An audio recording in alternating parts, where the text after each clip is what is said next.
I thought I would post this here and see what you guys think. So, I don't want to make this a novel, but a little background. This took place in early 2016. I was going through an incredibly tough time emotionally and mentally. At the time, I lived in an illegal basement suite with my BFF. My bedroom wasn't a bedroom, really. It was like a big storage room. On the left, when you walked in the door, was the laundry area, with a very thin wall separating it from my room. The wall didn't have a door, just an opening about 5 foot wide with no lights inside, so it was always shadowy. To the right, when you walked in, was a larger area of the room, my bedroom. It had about an 8-foot ceiling, and right by the door was a support pole in the middle of the room. On the far right was my bed, and straight across from the door and the pole was a built-in wooden shop desk. So, I've always had vivid dreams, but this one goes beyond that. Beyond even the lucid dreams that I've had. In the dreams, my BFF and I were sitting on my bed in my room, chatting. Everything was fine until I suddenly got a cold and terrifying sensation. I didn't want to look at my desk. As my friend was talking, I felt a pull keep telling me to look, even though I was afraid to. Eventually, I couldn't help myself and I looked over at my desk. Crouched beside my desk on the floor was a girl. I don't remember much about her, besides she had long, stringy hair, but I was immediately drawn into her eyes. They were blank white, and unlike any eyes I've ever seen in real life. Like they were portals sucking me in. My friend, her voice, and the room around me faded until all I could see was this girl, and I felt this evil presence unlike anything I have ever felt. I was paralyzed from this darkness. It felt like it lasted forever, but at the same time, just a second or two before I woke up in my bed. It was dark, and I was scared as hell. I've marked this as sleep paralysis due to this next part. When I opened my eyes, there was light coming through my bedroom door from my BFF's nightlight in the hall, for seeing the bathroom. I could see a silhouette standing by the pole near my door. It was not the girl. It was a tall, skinny, and completely black figure, like a shadow that I couldn't see through. It was almost absorbing the light instead of reflecting it normally. And it was tall and unnaturally thin. It seemed to be stooped down to fit in my room. Although I couldn't see a face, I knew that it had a mouth and eyes and was looking at me. I was scared witless, but somehow, very strangely because I'm a wuss, instead of panicking, I thought to myself, screw this, and closed my eyes and fell right back to sleep. The next day, I remembered it immediately, but had no ill effects or any other encounters like it after. Now, this all just sounds like a typical nightmare or sleep paralysis, and it probably was. But what makes me personally believe this was an evil entity that visited me are 3 things. 1, I had never and have never since had sleep paralysis.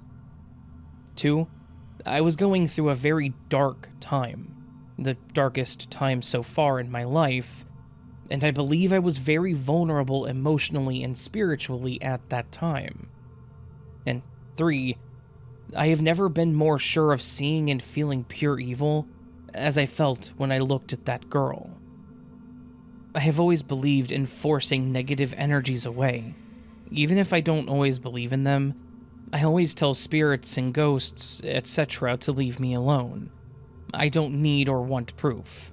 I'm too scared. I think that's why she didn't attach to me, even though I was very vulnerable. Obviously, this is just my takeaway from my own experience. I would love to hear others' thoughts on it, or maybe someone has had a similar story, and I would love to read it. And thank you.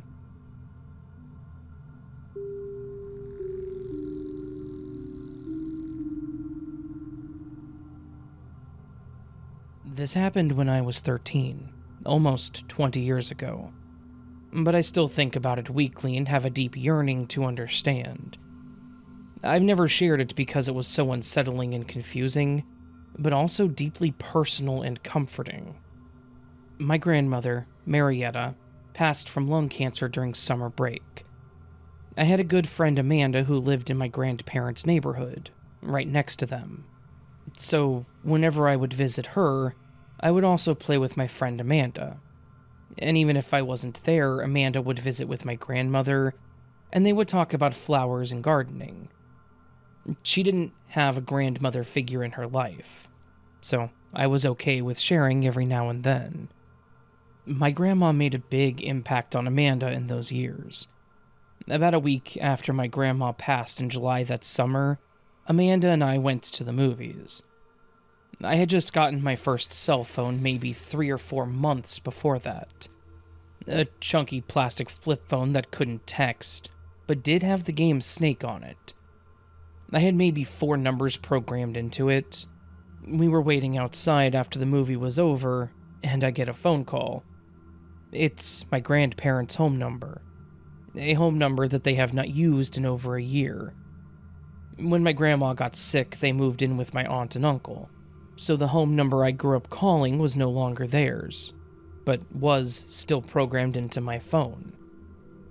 My heart skipped several beats, and I showed my phone to Amanda, whose face also went pale, and tears welled up in her eyes.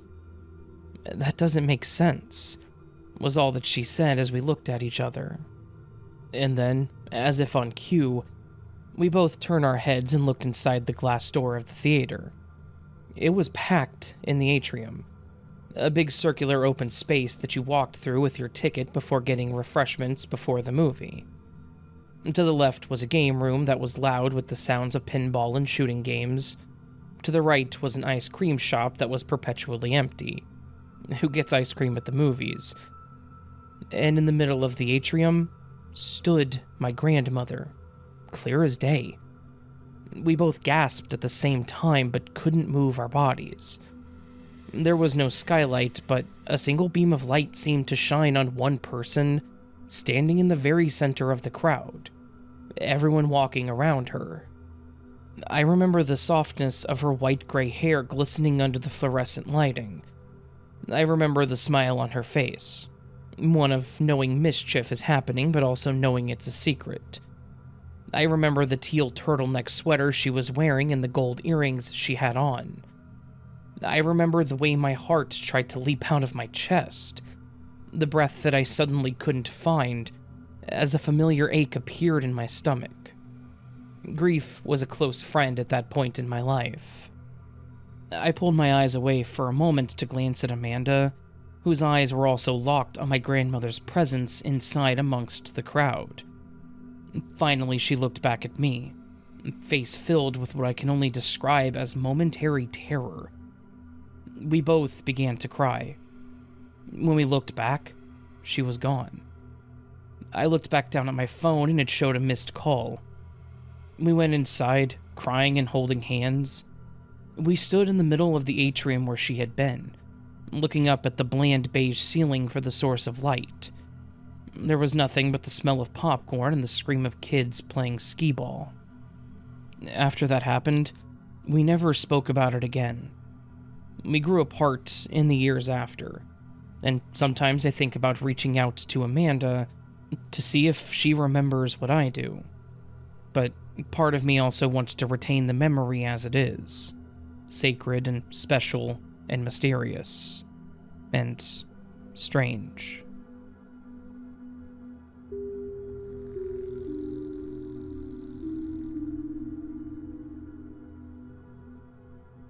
Hey Raven, I just want to start with, I've recently discovered your podcast, and the first time I heard you read out, Hey Raven, I about jumped out of my skin, and it sent chills down my spine. My name is also Raven, and I genuinely thought you were speaking to me. Anyways, there's been 3 moments in my life that I cannot explain. The first moment being when I was much younger, around the age of 8 or 9. I was in my room playing with my cat. The house was empty, Both of my parents and older brother were outside, when all of a sudden, a very loud sound of static came blaring from my parents' room. I had quickly jumped up to go investigate. I peeked into their room and realized that the sound was coming from an old alarm clock. The alarm clock was dusty and had not been plugged in a very long time. I was later told that there could have been batteries in it, but even if there was, who turned on the radio? Another moment, me and some friends had decided to try and use a Ouija board. And there was 4 of us there. 2 males, Jay and Ben, and 2 girls, me and Kate. Ben and Kate took the Ouija board down to our chosen spot, which was a gravel spot next to an old forest. A small creek ran through the forest that I had once found an old arrowhead in the bottom of. So, we, of course, thought that seeing if we could contact any Native American spirits was a great idea. While Ben and Kate took the Ouija board and some candles to our spot, me and Jay had walked up the road to another friend's house. I was dropping off a gift I had gotten him while we were out. On our way back to where Ben and Kate had gone, Jay had gotten some ways ahead of me, and I was trying to catch up. Then, out of nowhere, I heard the sound of footsteps. They sounded as if they were running up behind me, but Jay was ahead of me, and no one else was out. Suddenly, my entire body was hit with these cold chills, and I felt stuck. I couldn't move, and then tears began to come down my face uncontrollably. I remember calling out to Jay asking if he was messing with me, but he of course looked just as confused since he was ahead of me. Then the feelings started to ebb away, and I was able to move again and catch back up with Jay. We continued down towards Ben and Kate. When we grouped back up, Ben and Kate had left the Ouija board and candles on the gravel together, and we had circled up to figure out how to use the Ouija board safely. We came up with our game plan, and when settled, we finally turned to start. Jay went for the candles, but they were gone. We all began checking our pockets, but nothing. Then we checked the surrounding area. The gravel, the bushes, the grass. Nothing. They were just gone. We never could find those candles. Another moment, I was riding in the car with my now ex-boyfriend one late night. It was cold and had snow on the ground, though it was not actively snowing when we left his house. Well, we came back to a roundabout in the road, and I blinked. When my eyes came back open, we were at the roundabout entrance, and a car was coming straight towards us, with their bright headlights on. There was heavy snow falling on the headlights, and then I blinked again, and we were out of the roundabout. The other car was gone, and there was no falling snow.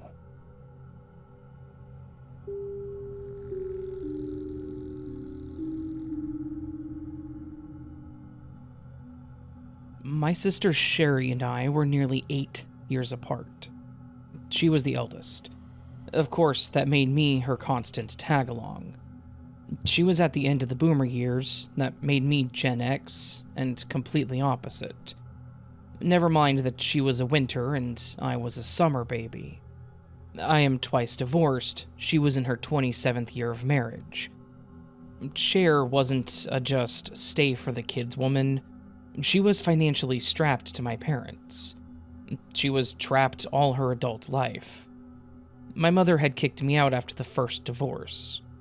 After that, Cher and I had a very business-type relationship. We always stayed in touch no matter the fuss. We lost our dad to a fatal car crash in 2012.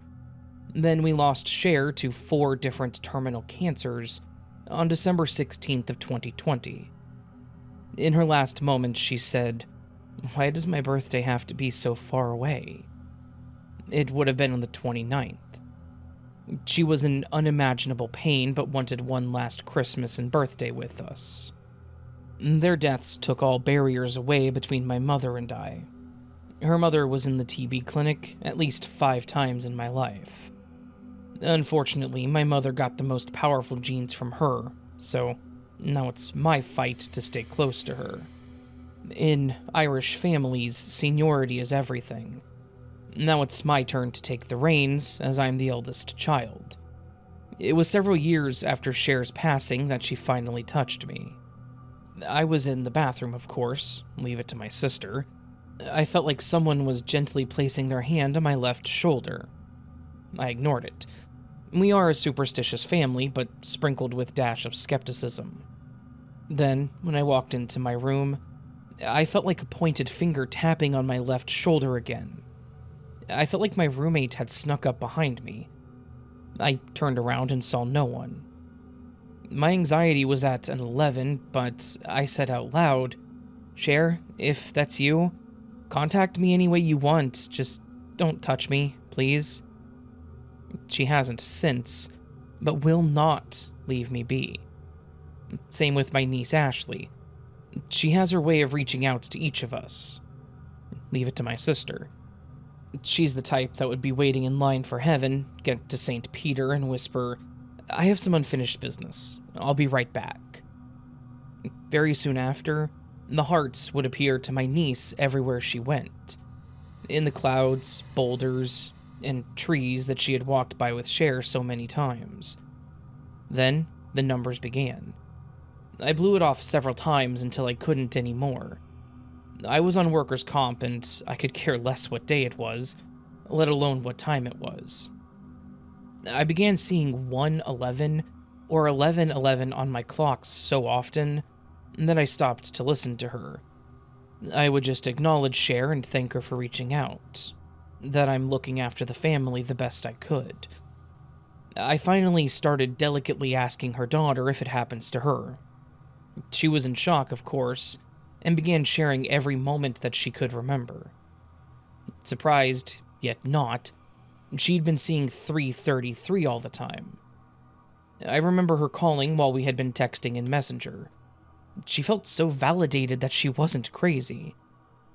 Cher and I had a love-hate relationship with Christmas after my niece and nephew were born. A piece of her truly did love it. I hadn't since we moved so far from our family in CT. The first Christmas we spent at Mom's after she passed, it gave us more evidence than Ghost Adventures ever did. I had called my niece to see when Mom wanted us there. She turned around and said, "You won't believe what I'm looking at." In a panic, I said take a screenshot. The time on the only stove was 11:11 a.m. All the others were a minute later. Cher was a fantastic cook and her kitchen was her world. We just said, "There she is, saying Merry Christmas." Then, as I was about to pull into my mom's apartment complex, my clock in the car was 1:11 p.m. I took a pic to show my niece later. After dinner, as we were in Mom's kitchen cleaning up, my cousin, my niece, and I were honestly focused on getting the kitchen cleaned up for Mom. Then we had planned to open the gifts. My cousin was facing the stove, and my niece and I were facing away from it. We had decided to talk to her about the things that Cher had been doing to us. My cousin began raising her eyebrow and interrupted us. She said, "Sorry, but you should turn around right now. Look at the stove." And of course, what time was it? It was 3:33 p.m. She hasn't stopped. It's been 4 years now, and I always know when my niece is thinking of calling me, when I should check on Mom, when something is very wrong. The time isn't all she can do. She was never tech-savvy in life. She is now, though. Anyone with a YouTube playlist will know this, that it takes at least 3 steps to edit it in any way. I always watch a specific playlist of music before a therapy session, whenever it was my therapy day. After a really taxing week, soon after New Year's, I went to start my playlist that I named Therapy License. The first song was one that I never added, even though it was a song that my idol sang. That was it. I always wanted to believe, but never had an experience until she passed. She continues to this day. It's been 4 years now. There was a huge ordeal between my mother and us on how she should be buried. My niece heard her say multiple times before hospice came that she wanted her ashes spread out at our beach, where we grew up in CT. Mother wanted a proper Irish burial near family, so she had a place to visit her. We agreed. Circumstances caused a delay. My niece and I decided to let my mother to have her way. She had a portion of the ashes, and she said that we'd take her home on our own. Things have changed now. We'll be taking her home this summer. We all feel Cher's not at rest and won't let go until then. I am looking forward to giving her the peace that she needs to move on.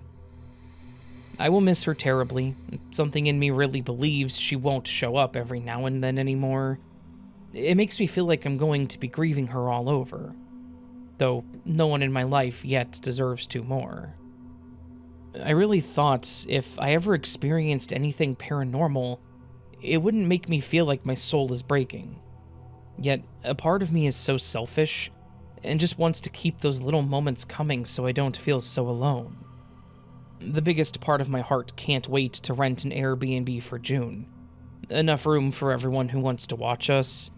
We plan to buy a spray of Cher's favorite flowers to take one last swim with her. Love you too much, my big sissy. I will be so happy that you can feel free to spend time with our family, as most are there waiting for you. Peace be with you, Cher. I'll see you when it's my time. The OP actually wanted to add some more details, and they sent me a message with the information. It's kind of a continuous saga, really. My cousin was very close with her. They were the eldest kids in the family. She was the one who saw the time at my mom's at Christmas. I began going back to therapy soon after her passing. She didn't tell my mom or I that she was terminal. I think that she knew we would never give up on her care, but she was ready to stop. The treatment was making her much worse. I couldn't get that. So much time I could have had with her if I knew. I would cry every time she showed up at 1:11 or 11:11. Sometimes it felt like she was in the room with me. I would talk to her a bit, and then let it out with therapy. They asked me to center myself before a session, so I made a YouTube playlist of my favorite music and would meditate. A couple of months into it, I went to start it, and that list had changed order. Anyone who has one knows that it takes a few steps to move the order. It was so jarring that I didn't even talk about it right away. I felt like I should talk to my niece first since she was going through it too. I feel like even she had had a hard time believing it right away. Then it happened again the following week. Again, 2 weeks later.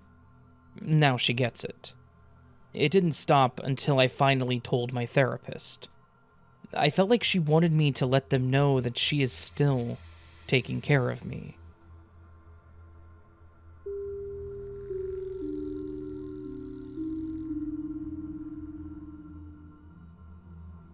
Hi all. I wanted to see if anyone in the paranormal community has had experiences with a dormant ghost. I haven't heard many stories about this, and I wanted to see if people had their own stories to share. For context, I've worked in the same office building for over 3 years now. My coworkers have always talked about a ghost being here. I work in a mental health clinic, and there are only 10 of us total, max. Usually less due to people who work from home. We are all spiritual people and believe in ghosts. I haven't had my own experience, but others have. I have talked to coworkers who have worked in the building prior to myself, and they reported nothing happening when they were here. The activities started off as very infrequent and inconsistent, like 1 to 2 times a year, and has been increasing to new activity every couple of months. The activity? Well, my knowledge of the ghost started with a closet door that wouldn't open, even though it was unlocked. My coworker said it felt like a force on the other end. The door later opened on its own despite a few of us trying to get it open.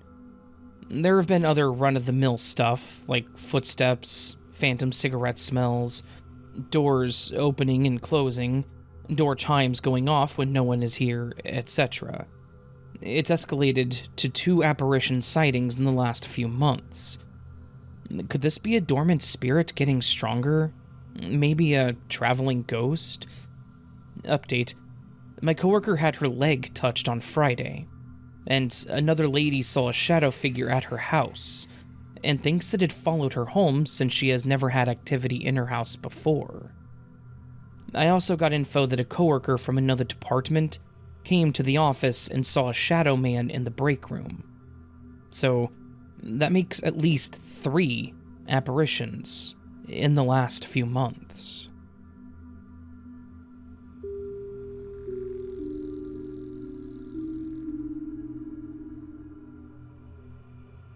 This happened a little over 10 years ago, but the memory is still very vivid. My parents had just rented a new house for us, and my sister and I were splitting the basement. I had my full-size mirror placed against the back wall at the time, so by looking in it, you could see the open doorway that led to the stairs. They were just around the corner of the doorway, so you couldn't actually see the stairs, though.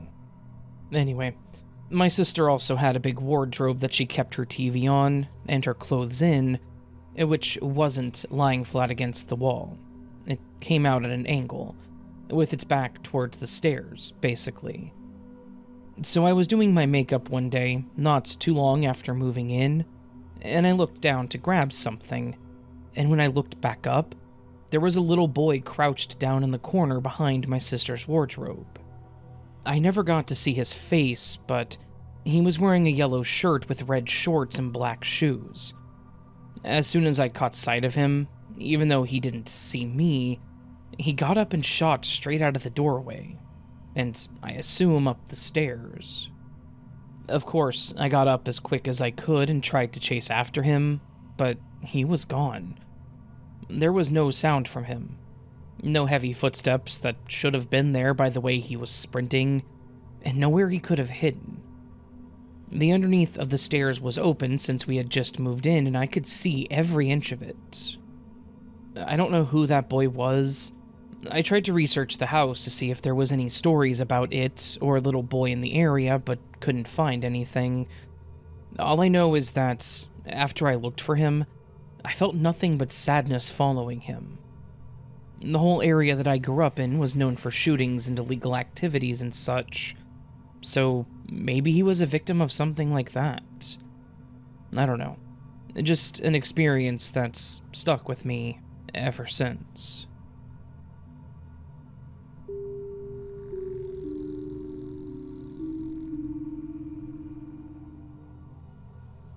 First, I know that this will be a lot of text, so get ready. Second, this was a personal experience. I know what I heard and saw that day, and I don't need anyone's approval. I'm not asking for anyone to believe me, and I don't have any proof but my words, but I would like to share it here anyways. So, let's go. The year was 1999. I was a 10-year-old kid living with my mother, brother, and stepfather in a small, humble house in Santana de Parnaíba, Brazil. We'd been living there for just over a year. For context, to this day, our home and the other houses on that street stays only on one side. On the other side, there's a big, huge Atlantic forest reserve, and there's a quarry inside of it as well. Today, there's a tall wall that separates this forest from the rest of the neighborhood. But in that year, this wall did not exist yet. Also, the street was muddy. There was no asphalt there. And that street was a bit far from the rest of the neighborhood. If you go down the street, you'll have to walk 200 meters, turn right, and take a street that will lead to other streets. Or just walk straight for almost 1 kilometer in an empty road with no houses, just trees and bushes, to reach another neighborhood. If you go up that street, you would find other houses, but always side by side on the same side. My mom's house was the first one, or last, depending on the direction, of that street. So, one night I was sleeping in my room along with my brothers, my stepfather, and mom. They were in their rooms, and they heard a loud, heavy, and slow steps on the ground, far away from outside the house, coming from probably down that empty road. The sound was heard from far away, but it came closer and closer, one step at a time, slow like an elephant on two legs. When the sound reached the house, these strange footsteps began to climb the outside wall, as there was no wall separating the house from the street. The steps kept the pace. They didn't even slow down when climbing the wall, as if it, whatever it was, could walk up the wall unaffected by gravity.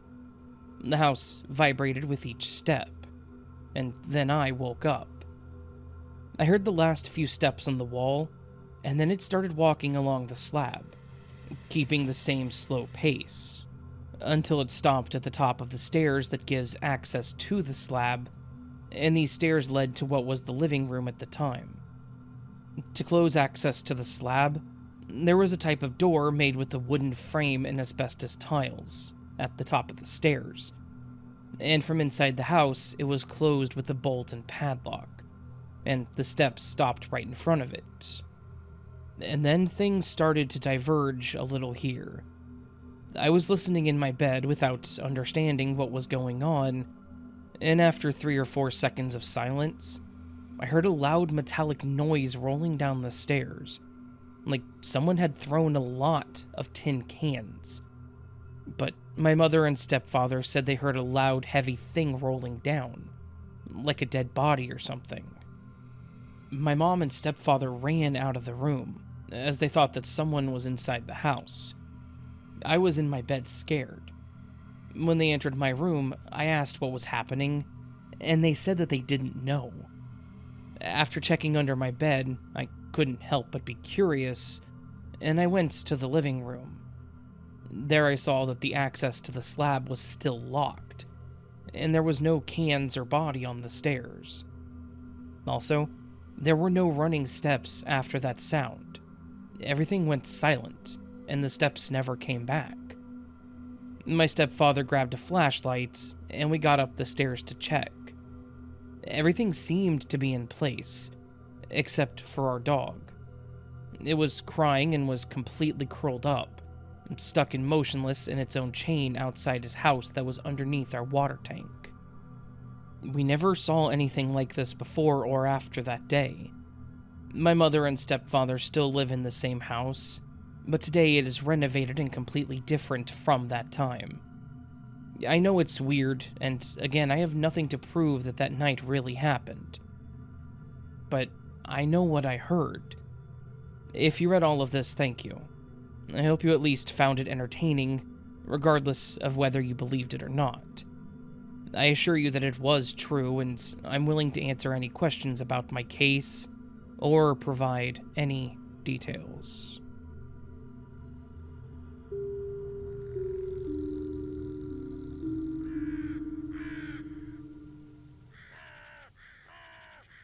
So, that, my friends, was a collection of some paranormal stories. Some of these were a little more heartwarming than bone-chilling. Yeah, there you go. And I've noticed there's been a lot more of those lately that I've found on Reddit and have been submitted to me, that a lot more of the paranormal stories seem to be a little more heartwarming, and hopefully you all are okay with that. I'm going to keep the title as Chilling Paranormal Stories because, well, with all respect, paranormal stuff, even the positive stuff, can still kind of give you the chills. It does me. I kind of get the goosebumps on the arms and such whenever I read those stories, so they may be positive or, again, just heartwarming in nature, but I think we can still look at these paranormal stories as somewhat chilling. If I'm wrong on that, just tell me. If I'm right, you can also tell me. Make me feel good about my choices. At least someone can. Hopefully you all enjoyed these stories. I did, so thank you to everyone who let me read these stories or submitted their stories to me. You all are amazing, and without you, this month wouldn't be as action-packed as it is. Hopefully, if you did enjoy the stories, you'll stick around and subscribe to the channel. Doing so gets you notified if you hit the bell of my videos, and you can watch more. I post a lot, and this month I am posting a ton, so stay tuned for that. March is going to be a fantastic month, one way or another. We're going to force it to be fantastic. And if you're feeling bold, you can go down below the video, leave me a comment with your thoughts, how you're doing, how your day is going, how your week's going, how you're feeling, so forth and so on. I have a doctor's appointment today. Had a doctor's appointment today. This will go up at 5:30. Well, technically I'm putting it together a day before it goes up, and it will go up at 5:30. So I have a doctor's appointment tomorrow, which will be the today of the day this video goes up, but it'll go up after. I don't know what I just said. Anyway, so that's my day. So let me know how your day's going, how your day went, you know, so forth and so on. You can also join Patreon or memberships, get early access to content like this or content that I put up. Otherwise, there's other things that goes on in there too that you should get access to if you sign up. Yeah. And then there's super thanks, which is just a tip to the channel. Just the button below the channel that says thanks. It's a tip to the channel, never expected, always, always appreciated. And if you have a story, just go to astheravendreams.com, click the button to send it my way. I'll gladly accept it. All that said, friends, I hope you're having a beautiful week. Hope I do see you again here very soon. But until then, remember, you are loved, you are valid, you are important, you are the best you that you can be. Don't forget it. Don't let anyone tell you otherwise. And until I see you again, my friends, much love, and sleep well.